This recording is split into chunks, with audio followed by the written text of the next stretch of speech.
Welcome back to another technical deep dive here in the debug zone.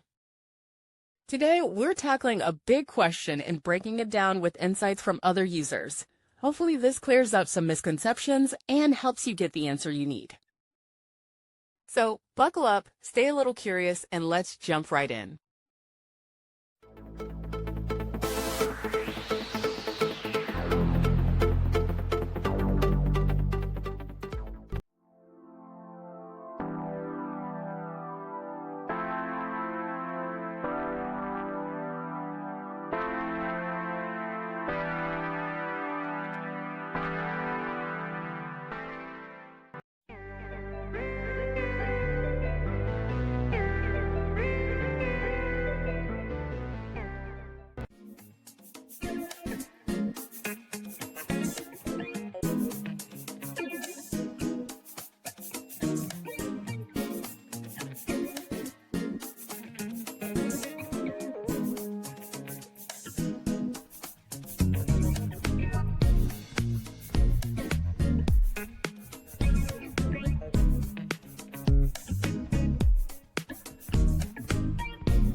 And that's a wrap.